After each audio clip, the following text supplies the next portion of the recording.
Welcome back, Phasmophobia fam. In today's video, I'm going to break down the equipment and what you should be buying as a beginner once you have a little bit of money and what you shouldn't waste your money on. I get this question a lot, so let's answer it today. Make sure you follow me on Twitch. Make sure you subscribe to this channel. I have actual equipment guides on this channel. It breaks down all the equipment. I have beginner's guides for just about everything, where to hide, how to escape hunts, all that kind of stuff, and plenty more to come.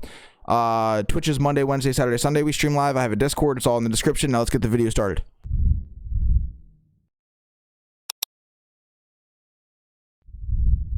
Okay, so here we are in my favorite map, Tangled, with all the basic starter equipment. Now, the first thing we have to go over is how this stuff even works. Not the equipment specifically, but the system. So, right here, if I were to go into this match and die with this equipment that's brought in automatically, I lose nothing. Okay, this is there every match, regardless of your money. Now, if I were to bring things in with me and I die, I lose all that. And say I added every piece of equipment that I could, a full ad for a squad for a match, and I die, that's like $2,480 worth of equipment. If I added one of everything, that's $875 worth of equipment. So dying is quite costly. You don't want to do that. And another quick note, if you're in a squad and you didn't add equipment, you don't lose anything if you die. Just the person that adds it, if they die, they lose the equipment and they have to buy it back. So that's crazy. So let's go over what this is. This is a photo camera. You get that. That's really good to take pictures with to get money. EMF, spirit box, book, dots projector, video camera, UV, and a flashlight. So what you have here is all the equipment necessary to get objective number 1 and one of the objectives. That would be the EMF one. So we'll go over all the objectives and what they are, because this is how you have to start thinking if you really want to buy equipment that's going to make you money back. You have an EMF. Sometimes we get the EMF objective that's just get the EMF to go off. Another one is get your sanity under 25%, your average sanity. You don't need any equipment for that. But all these other ones, you're going to need to buy stuff for. So let's go over the objectives. The first one, find evidence of paranormal activity with an EMF reader. We just talked about that. The next one, capture a photo of the ghost. You could actually do that with your standard camera, but we'll talk more about that later. Just the one camera they give you. We'll talk more about that in a second. Detect a ghost presence with a motion sensor. They're expensive, so you need to buy a motion sensor for that. Prevent the ghost from hunting with a crucifix. You would have to add some crucifixes in. 2 is better than 1 because, the crucifix can be a little... It doesn't have a great range to it, so if it's a bigger room, you're going to need more than 1 crucifix. Have a member of your team witness a ghost event. You can actually do that with no equipment. I forgot about that one. Cleanse the area near the ghost using smudge sticks. You're going to have to buy a smudge stick and a lighter for that. Get a ghost to walk through salt. You'd have to have the salt.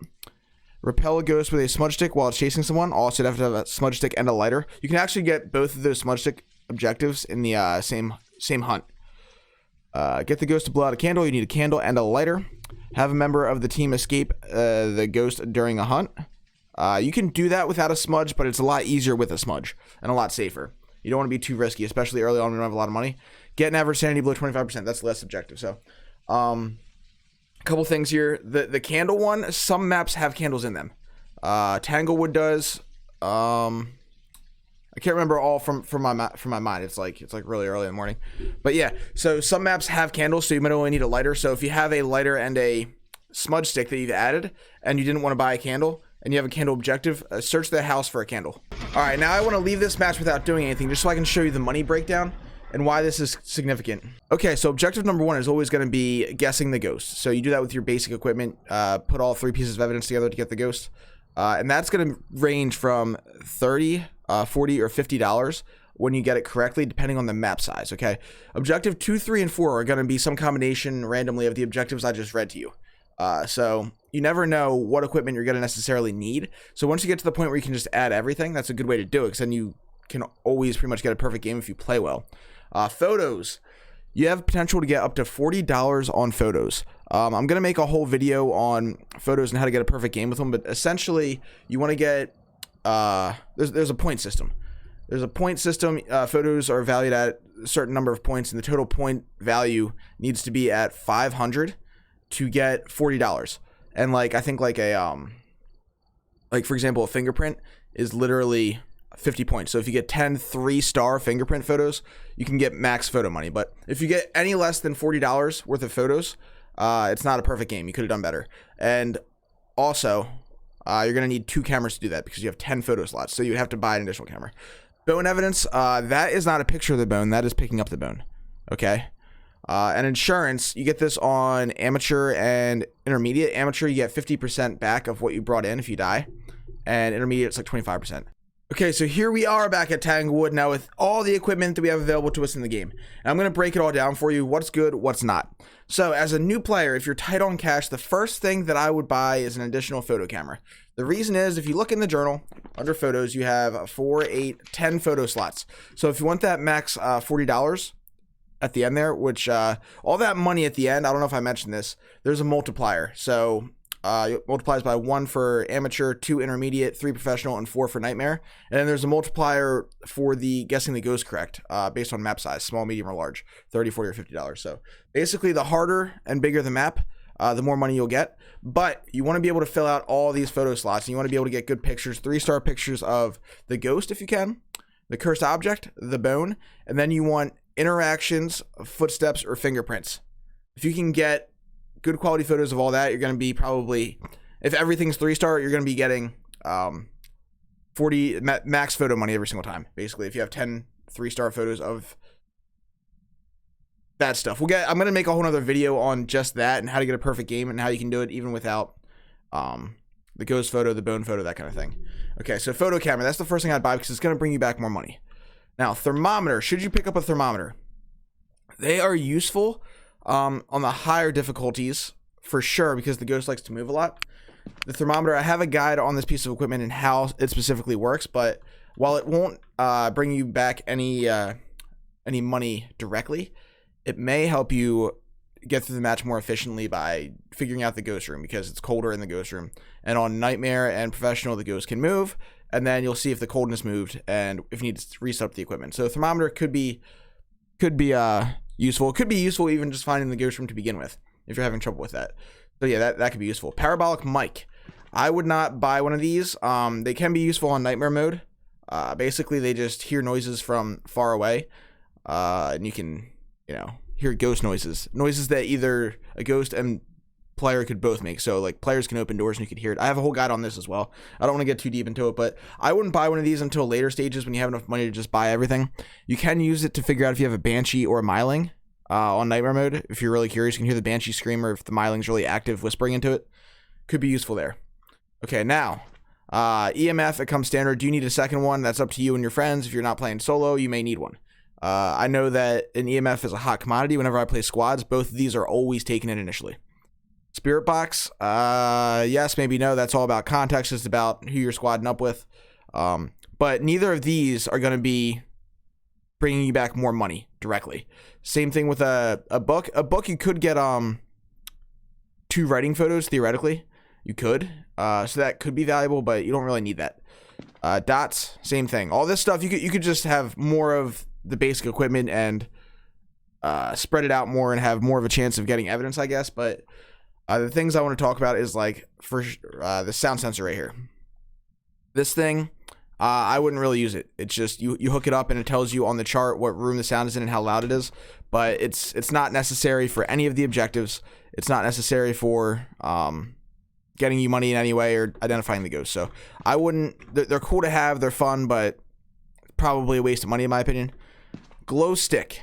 Now here's where things start to get complicated because it glows, it lights up. You can detect fingerprints with it, but also footprints. So if you're bringing something like salt in, which we'll get to in a minute, this may be useful secondarily.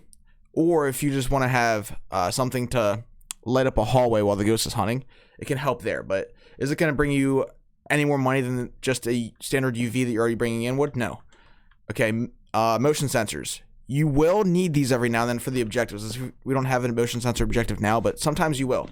So it's good to have at least one of these with you. They're expensive though. They're $100. So keep that in mind. You don't want to die with a bunch of motion sensors. Now, strong flashlight. These are incredibly useful. These are infinitely better than the standard flashlight. They're even a better color. Let's go outside and show you the difference between strong flashlight and regular flashlight. So see the range? Now let's bring out the regular. It's old silver looking thing. Look how much less you can see. So we drop that. Pick up the strong. So much better. So I would definitely bring a strong flashlight if you have the money, for sure. UV light, you already have one of these. You can use this to get fingerprints, which are good money. Fingerprint photos, especially 3-star. You can use this to get footstep photos if you have salt in there with you. So very good. You have one. Do you need two? Depends on you and your team once again. A lot of that stuff is just how many people are playing. And if you want equipment for everybody. But the max you can bring in is 2. Now let's shift back over this way. We have salt.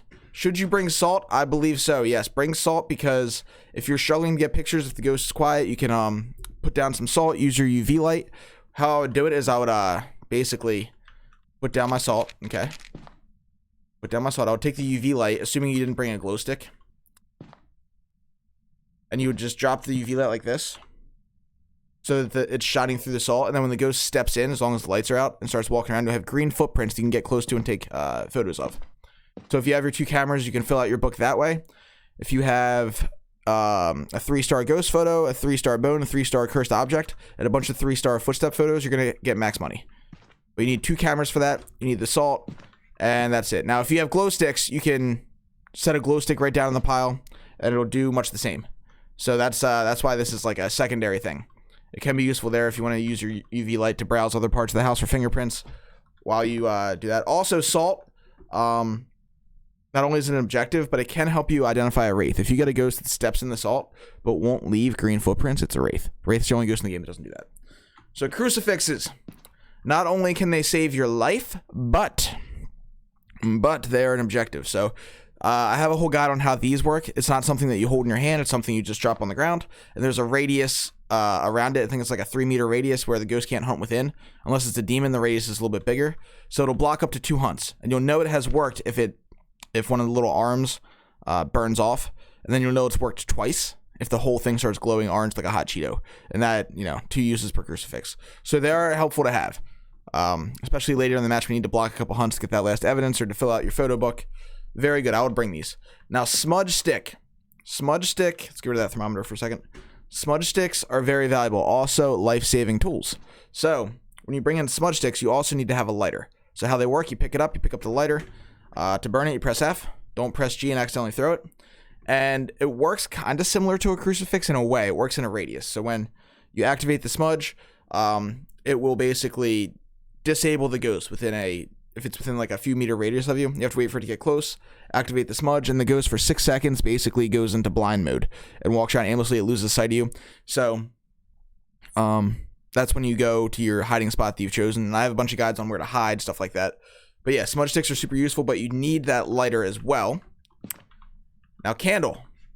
Candles, if you're holding one of these and it's lit, it will keep your sanity at 100%, as long as you're avoiding ghost events that come near you.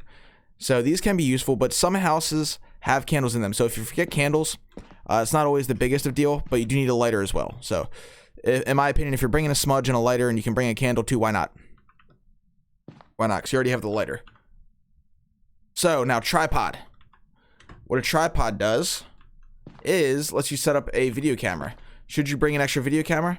You could, but there's a debate here. I believe for this tripod and video camera setup, it's about $75 combined, where one of these head cams here is like $60. So you can put this on your teammate, one of these head cams, and it doesn't take up an equipment slot. It just sits on their head, and they would appear as a camera on this source here. So if they're standing in the ghost room, you could check for orbs from their head. That's about you and your team and what you feel comfortable with doing. Like, the advantage of obviously a tripod camera is you can literally just set it down and watch from safety. Check for dots and all that kind of stuff. So let's see, did I miss anything? Sanity pills. Okay, yes. Bring sanity pills, especially, sanity pills are going to prolong your life. So you take them, they up your sanity. The whole sanity system will help you determine what kind of ghost is hunting you. You have some early hunters. A demon can hunt up to 100%. Yeah, I think we got everything. So that's how you should look at buying equipment. I know a lot of people ask me what they should buy as a beginner, what they shouldn't buy. So there you go. That's pretty comprehensive. Ultimately, if you buy that photo camera first, and then you start getting some of the objective equipment, and you're not dying, you're getting out with money, you're going to have enough money down the road to just add all and buy all. And that's pretty good. So I typically never bring sound sensors. I don't bring any regular flashlights, obviously, because I bring strong flashlights. I do double up all the regular equipment. I always have crucifixes, smudge candles, all that stuff. I even bring parabolics because I think they're fun. But If you're on a budget, buy that photo camera first. So I hope this video helped. If you have any questions, leave them in the comments. I'd be happy to answer them. Also, come on over to Twitch. I stream every Monday, Wednesday, Saturday, Sunday. Join the Discord. We have an awesome Phasmophobia community. See you there, and see you next time.